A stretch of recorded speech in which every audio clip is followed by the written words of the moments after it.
You got a solid lead. A homeowner called, asked about a leaky pipe, said they'd think about it, and now the phone is just sitting there like a prop in a sad movie. Most plumbers figure no news is good news and move on. But here's the wild part. Studies show that up to 80% of sales happen after the 5th follow-up, and most people quit after just one. Think about it like dating in the 90s. You don't leave one voicemail and assume they hate you forever. You show up with a little effort, some charm, and maybe a slightly embarrassing callback. The first follow-up should happen within 24 hours of that initial conversation. Strike while the pipe is still dripping, so to speak, because homeowners have the memory of a goldfish when it comes to contractors they haven't booked yet. A quick text message is actually your best friend here, not a novel, not a sales pitch, just something like, hey, checking in to see if you had any questions. Short, human, and not at all terrifying like a formal email with bullet points and a subject line that says, following up per my last call. If they don't respond to the text, hit them with a phone call 2 days later. Leave a voicemail that sounds like a real person and not a robot reading off a clipboard. Mention their specific situation so they know you actually listened. Here's where plumbers lose the game. They make it feel like pressure instead of service. The whole vibe of your follow-up should say, I'm here when you're ready, not, please give me money before I cry.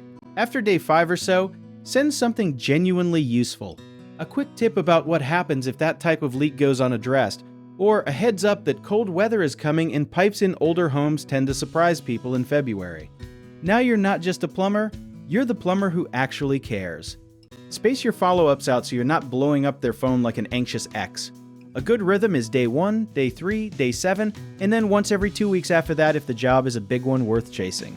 Some folks won't be ready until something actually breaks, and that's okay. Your job is just to be the first name they think of when the ceiling starts dripping at 11 p.m. on a Thursday. Consistency without desperation is basically the whole strategy. It also helps to keep a simple spreadsheet or a free CRM tool to track who you reached out to and when. Flying blind and relying on memory is how good leads turn into, wait, didn't I talk to someone about that? 3 months later. Don't underestimate the power of a follow-up that comes with a soft deadline either.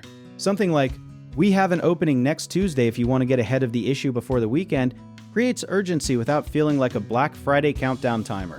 And if someone finally says no after all of that, thank them genuinely and ask if you can check back in 6 months. That might sound like a loss, but half the time those people call you back in 4 months because whoever they hired showed up 2 hours late and used the wrong pipe. The plumbers who build packed schedules and wait lists aren't always the best with a wrench. They're the best at staying present in people's minds without being annoying about it. Follow-up is basically just polite persistence dressed up in work boots. If you want to learn more about how our company helps plumbing businesses grow and convert more leads, go check out the links in the description.